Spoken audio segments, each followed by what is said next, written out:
After the NFL playoffs, the NBA script just got leaked. We have seen over the past 4 years a recurring theme where if the Chiefs win the Super Bowl, the Heat are going to make it to the NBA Finals. Now, I don't know the legitimacy of this because right now the Heat are 30 and 25, seventh in the East, but it seems to happen year after year. They are really struggling on offense right now. They make the trade for Terry Rozier. He has not been efficient, and it was not looking good. I mean, they had lost 7 straight games, and it was looking like that this script was not going to come true, but Coach Spo and company, they have started to turn it around. They are 6-2 since that little skid. Terry Rozier, he will be back, trust me.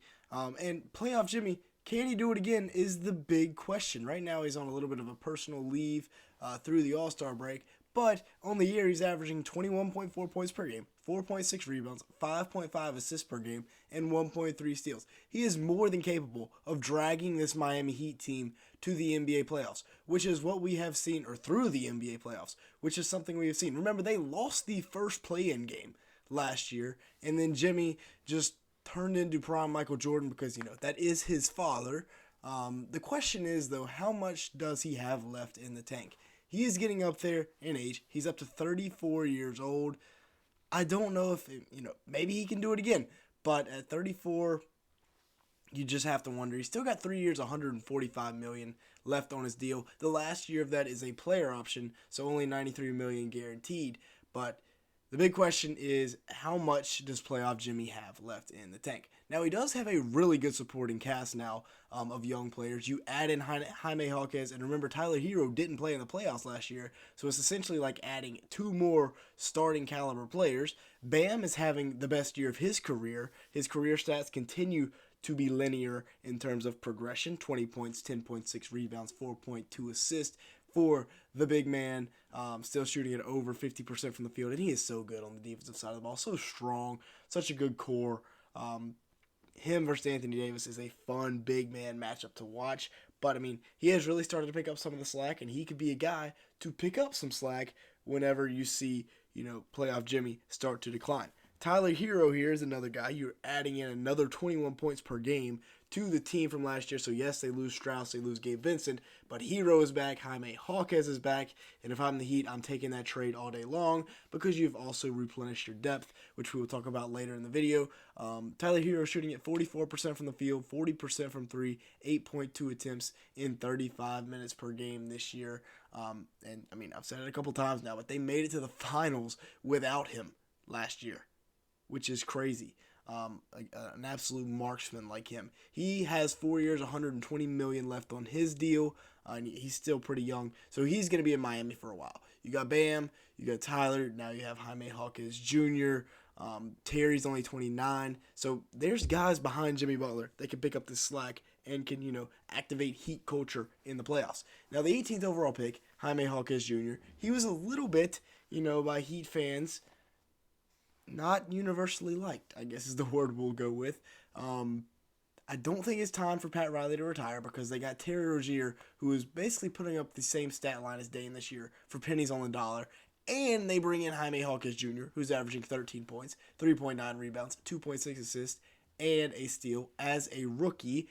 Just went out and competed in the dunk contest as well. Now, he didn't win it, but it was kind of a snooze fest, I'm not going to lie. 49% from the field for Hawkins on the year. It's crazy to see these rookies coming in and shooting at almost 50% from the field, but we need to normalize this.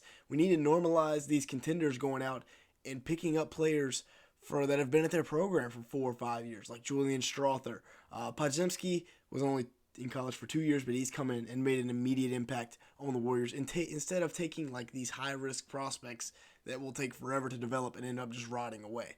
If you are enjoying today's video at any point, make sure to like button and hit that subscribe button as it really helps out in the YouTube algorithm. As you can see here, a large majority of the people that watch these videos are not subscribed to the channel. So if that is you, go ahead and fix that. Now let's continue on here looking at the Terry Rozier trade. It's not working out, no doubt about it, but I think we need to stay patient, okay? Terry has proven year after year that he is a really, really solid player. As in a Miami Heat jersey, he's only averaging 12.6 points, 5.6 assists, and 4.5 rebounds. A very underrated part of his game is the point guard aspect, where he can come in and give you 5-6 assists per game, but he is shooting it 36% from the field, and 23% from 3 on 4 attempts. Not good at all. But just a little bit of a reminder of his stats in Charlotte. He put up 23 points a game, 6.6 assists, 4 rebounds, 46% shooting from the field, 36% from 3. And as I mentioned, Miami was, big time involved in the Dame sweepstakes.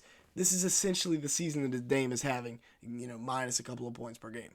Now, the Heat culture, they are known for their role players. Caleb Martin, Duncan Robinson, Kevin Love, Josh Richardson, and even Nikola Jovic is starting to step up as of late. Duncan Robinson on the year has really changed up his game, really redefined himself. He's averaging 13.5 points a game in 27 minutes, and a huge part of this is because he has stopped, strictly taking threes. Sure, he still takes a lot of them. He takes 7 a game, but he is taking 3 other field goal attempts per game that are not threes. In the past, we've seen him, live and die, fall in love with that three-point line. And this year, that is not 100% the case. He definitely takes a lot of threes, but it's not 100% the case. Kevin Love, still giving him 18 minutes per game at that old age. 9.6 rebounds, solid. 44% shooting from the field, 35% from 3 for the 35-year-old who is, he's still in there. He's still getting good minutes, and he's a really, really experienced playoff guy. Josh Richardson, 10 points, 3 rebounds in 20 minutes a game. He's been a bit of an underrated ad this offseason. The 30-year-old shooting at 44% from the field, 35% from 3. So as you can see, they have so many options coming off this bench. That's part of what makes Heat culture is the depth, and any guy can step up on any given night. They play really good defense, coached up by Spoelstra. And then you also have Caleb Martin, 10 points per game, 4.5 rebounds, shooting at about 45% from the field, 35% from 3 in 26 minutes a game. So overall, really, really solid stuff here from the Heat. Pat Riley's put together a really solid squad, and I think it's going to be a lot like last year, honestly. Looking at their project, though, Nikola Jovic is really starting to come along. He's now averaging 6 points per game, and he's been a solid part of this rotation at times this year. 4.2 rebounds in 16 minutes for the 20-year-old. He's shooting at 43% from the field, but 45% from 3 on about 2.5 attempts per game, which is very solid. Per 36, he's averaging 13 and 9. So, injuries do happen. Whatever happens, maybe they start to get him a little bit more minutes. But anyways, looking at the outlook now for the Miami Heat, they got New Orleans, Sacramento, Portland, Denver, Utah, Detroit, and Dallas coming out of the deadline or out of the All-Star break. Still sitting down there at 7. They need to start heating up. Portland, Utah, Detroit, those are very winnable games that they need to win, quite honestly. If they can, try and get out of this play-in, that'll be best case scenario for them going into the playoffs. But yeah, that's going to be it for today's video. Thank you so much for watching. Make sure the like button, trying to hit 100 likes on today's video, and leave me a comment down below, as well as hitting that subscribe button. And with all that being said, thank you so much for watching today's video.